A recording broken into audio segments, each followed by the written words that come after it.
Hi friends, welcome back to my channel. இன்றைக்கி நம்ம சேனலில் தமிழ் இலக்கணத்தில் உவமையால் கூறும் பொருள் அறிதல். ஸோ இதை தான் பார்க்க போகிறோம். ஸோ இதில் மொத்தம் 50 பொருள் நான் சொல்லியிருக்கேன். ஸோ எல்லாமே ஒன் பை ஒன்னாக பாருங்கள். ஃபர்ஸ்ட் ஒன், அத்தி பூத்தார் போல. இப்போ அத்தி பூத்தார் போல அப்படிங்கிற உவமைக்கான பொருள் பார்த்தீங்கன்னா அரிய செயல், அருமை. அதாவது அத்திப்பூ பூக்கிறது ரொம்ப அரிய செயல். ஸோ அது பூக்கிறதே அதிசயம் இல்லையா? ஸோ அப்போ ஒரு அரிய செயல் நம்ம செய்யும் பொழுது அதை தான் அத்தி பூத்தார் போல அப்படின்னு நம்ம சொல்லுவோம். அப்போ கொஸ்டின் கேட்கும்போது அத்தி பூத்தார் போல அப்படிங்கிறதுக்கு உவமைக்கான கரெக்டான பொருள் என்னங்கிறத ஆப்ஷன்ஸில் வச்சு கேட்பாங்க. அப்போ அரிய செயல், அருமை அதுதான். அடுத்தது பாருங்க, அச்சில் வார்த்தார் போல. இதோடைய பொருள் ஒற்றுமை.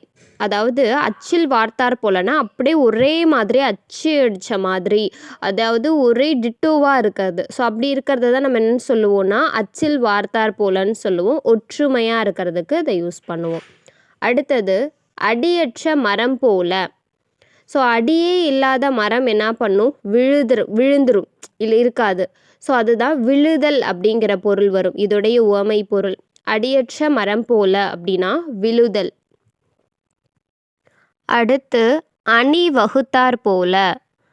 அணி வகுத்தார் போல இதோடைய உவமை ஒழுங்கு. இப்போ ஒரு அணி வகுத்து போகிறோம்னா எப்படி ஒழுங்கு முறையில் வரிசையாக கரெக்டாக போவாங்களா, ஒழுங்கா. ஸோ அதனால் அணி வகுத்தார் போல அப்படின்னா ஒழுங்கு அப்படிங்கிறது அதோடைய உவமை பொருள். அடுத்து அழுத பிள்ளைக்கு வாழைப்பழம் போல. ஸோ இதில் என்னென்னா, ஸோ அழுந்துட்டுருக்க பிள்ளைய நம்ம அந்த வாழைப்பழம் போல அப்படின்னா இதுக்கு ஏமாற்றுதல், அலைவகையை நிப்பாட்டுறதுக்காக நம்ம சொல்லக்கூடியது. ஸோ அப்போ ஏமாற்றுதல் அப்படிங்கிறது உவமை. ஆறாவது, அடுத்தடுத்து காட்டும் பளிங்கு போல. இதோடைய உவமை வெளிப்படுத்துதல்.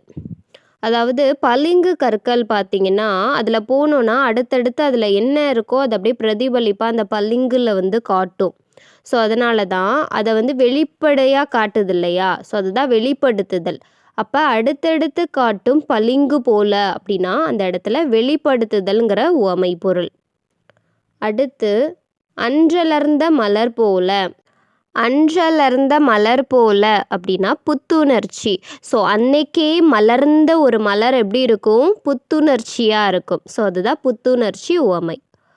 அடுத்து அலையில் சிக்கிய துரும்பு போல. இதோடைய உவமை துன்பம். அதாவது ஒரு அலை இருக்குது, அந்த அலையில் சிக்கிய ஒரு துரும்பு என்ன ஆகும்? அந்த அலையில் பிறண்டு பிறண்டு அந்த அலை எப்படி இதாகுதோ அதுக்கெல்லாம் போய் அது ஒரு வேதனை, துன்பம். ஸோ அதுதான் அதோடைய உவமை. அடுத்து அனலில் பட்ட புழு போல. அனலில் விழுந்த புழு போல. ஸோ இதுக்கு பாருங்க, வேதனை, துடிப்பு, அதாவது கண்டு உருகுதல், துன்பம். ஸோ இது எல்லாமே அதுக்கு பொருள் வரும். ஸோ ஒரு அனலில் ஒரு புழு பட்டுச்சு அப்படின்னா இல்லை விழுந்துச்சு அப்படின்னா அது எப்படி ஒரு வேதனை, துடிப்பு, துன்பம், கண்டு உருகுதல். ஸோ இதெல்லாம் அதோடைய உவமை பொருளாக சொல்லியிருக்காங்க. அடுத்து அலையில்லா கடல் போல.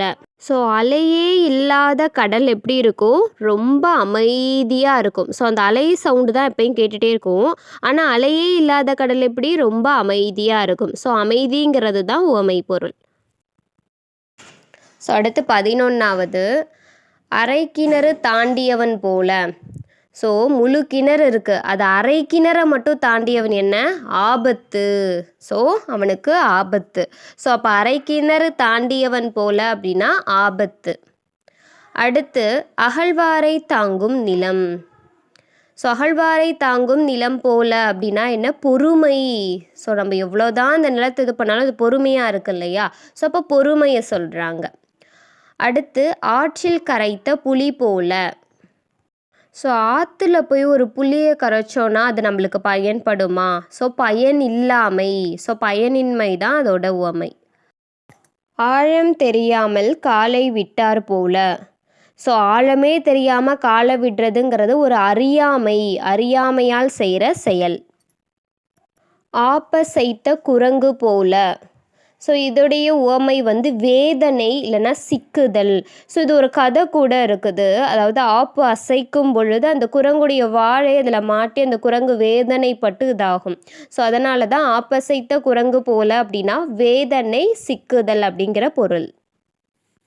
அடுத்து 16வது இருதலை கொல்லி எறும்பு போல. ஸோ இருதலை கொல்லி எறும்பு போல அப்படிங்கிறது தவிப்பு. அதாவது இருதலைனா 2 பக்கமுமே அந்த கொல்லி இருக்குது, நெருப்பு இருக்குது. அப்போ அது நடுவில் அந்த எறும்பு இந்த பக்கம் போகிறதா அந்த பக்கம் போகிறதான்னு தவிக்கும். ஸோ அதுதான் இருதலை கொல்லி எறும்பு போல அப்படின்னா தவிப்பு. அடுத்ததா இரும்பை கண்ட காந்தம் போல. ஸோ இரும்பை கண்ட காந்தம் என்ன பண்ணும், அதோட கவர்ந்து போய் ஒட்டிக்கும். அதுதான் கவர்ச்சி இதோடைய பொருள். இலவு காத்த கிளி போல. இலவு காத்த கிளி போல அப்படின்னா ஏமாற்றம் அப்படிங்கிற பொருள்.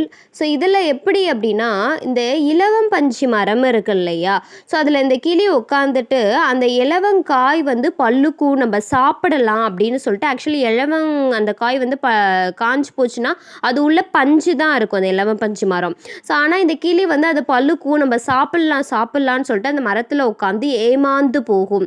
ஸோ அதனால தான் இலவு காத்த கிளி போல அப்படின்னா ஏமாற்றம் அப்படிங்கிற உவமை பொருள். அடுத்து இடி கேட்ட நாகம் போல. ஸோ இடியை கேட்ட அந்த நாகம் என்ன பண்ணும், நடுங்கும். அதான் நடுக்கம், மருட்சி. அடுத்து 20 இலைமறை காய் போல. ஸோ இலைமறை காய் போல அப்படின்னா அந்த காயை வந்து அந்த இலை மறைச்சிருக்கும். அப்போ மறைந்திருத்தல் அப்படிங்கிற உவமை பொருள் இதில் வரும். ஸோ இந்த வீடியோவில் 20 உவமை பொருள் பார்த்தோம். ஸோ நெக்ஸ்ட் வீடியோவில் அடுத்த 20 பார்க்கலாம். ஸோ இந்த வீடியோ பிடிச்சிருந்துச்சுன்னா லைக் பண்ணுங்கள், ஷேர் பண்ணுங்கள், கமெண்ட் பண்ணுங்கள். ஞாபகமாக நம்ம சேனலை சப்ஸ்கிரைப் பண்ணிக்கோங்க. தேங்க்ஸ் ஃபார் வாட்சிங். Bye bye.